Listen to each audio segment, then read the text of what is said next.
Halo guys, kita ketemu lagi di YouTube channel Yohanes Prayoga. Oke, sekarang kita akan bahas lebih serius lagi dan semua saya akan jelaskan dari kata-kata Nicholas sendiri. Jadi mungkin banyak teman-teman yang masih ragu karena menggunakan kata-kataku ini kan persepsimu, bukan persepsi Nicholas dan segala macam ya. Nah, sekarang kita akan bedah lebih lanjut yang dikatakan Nicholas dan Cheng Dao langsung. Oke, siapa sih Cheng Dao? Itulah intinya ya.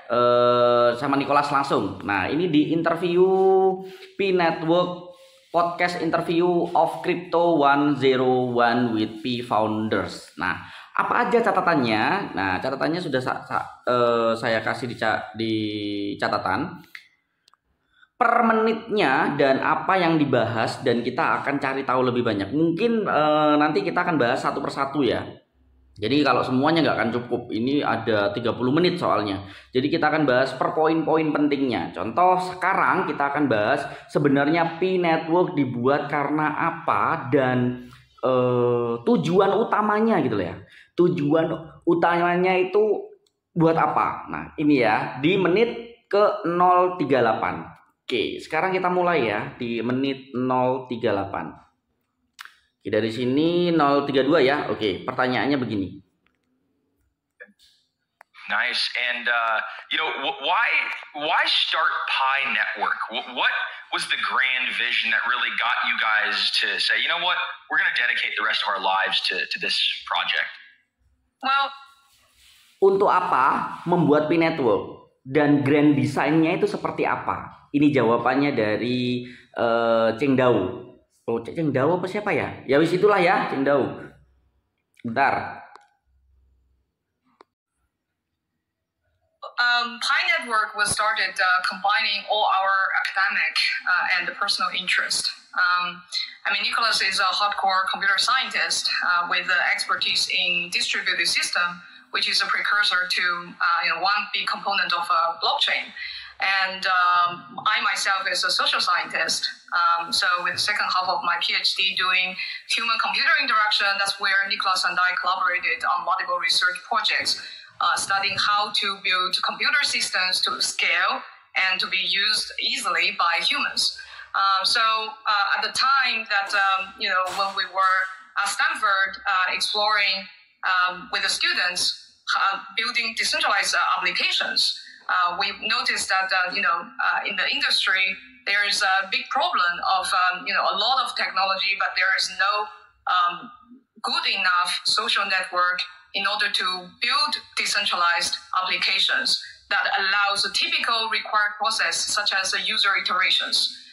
So this is combining our interests of distributed system, human-computer interaction, social computing, and also the excitement about building a large-scale human movement. This is where we build Pi Network. Oke, sudah. Jadi intinya kalau kalian silahkan lihat sendiri, nggak apa-apa. Nah, aku kan sudah mau coba nih melihat nih.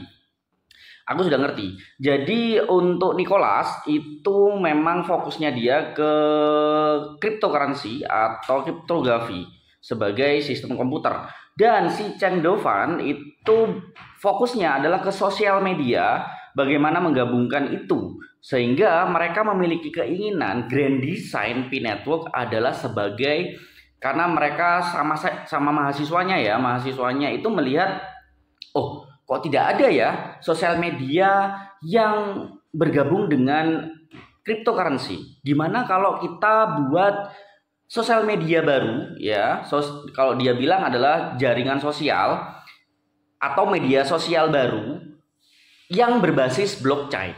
Nah, dari sini kita tahu, itu bukan dari saya ya. Kalian bisa lihat sendiri, kalian artikan sendiri, dan silahkan diperhatikan. Saya tidak mengada-ngada, ini langsung dari mulutnya si core team. Oke. Bahwa grand design-nya itu bukan barter jual beli barang seperti yang sekarang-sekarang dikabarkan ya. Terus bukan tentang utilitas lain. Tapi utilitas yang mau dilakukan oleh core team adalah membuat sosial media, anggap saja membuat sebuah Facebook ya, tapi berbasis blockchain. Dan utilitasnya, kalau kalian pernah di Facebook, pernah main game, pernah kan? Yang main game tembak-tembakan, terus ada main game teka-teki, ada main game mafia apa, terus ada main game poker waktu itu di Facebook. Nah, itu sebagai utilitas nanti.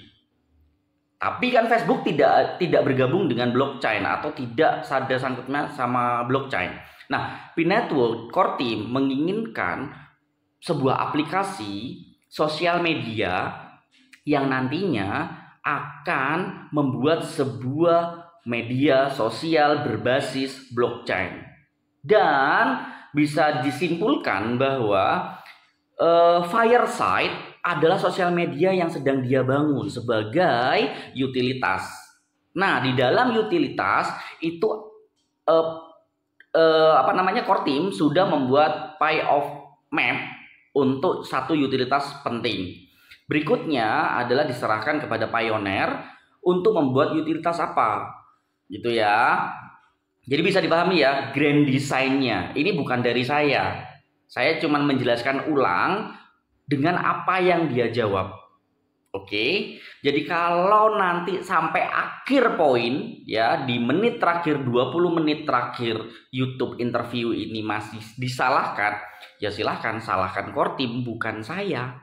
Oke. Saya hanya menyampaikan ulang agar banyak yang tidak salah persepsi tentang P-Network. Bukan untuk tempat cepat kaya, tidak. Karena nanti di poin-poin berikutnya, ini kan poin pertama, masih apa sih sebenarnya tujuan Core Team membuat P-Network? Nah, sudah terjawab di interview tersebut bahwa ingin membuat media sosial. Nanti kita akan bahas poin-poin berikutnya. Ini kan sudah, berarti saya akan centang. Kalau sudah, anggap saja saya kasih bintang ya. Bintang begini berarti sudah selesai saya bahas. Berikutnya masih ada di menit ke-342 tentang dan kenapa ada KYC. Terus kenapa proyeknya Pi sampai bertahun-tahun ini belum selesai. Itu ada jawaban di kenapa KYC itu lama. Nanti kita akan bahas lagi ya.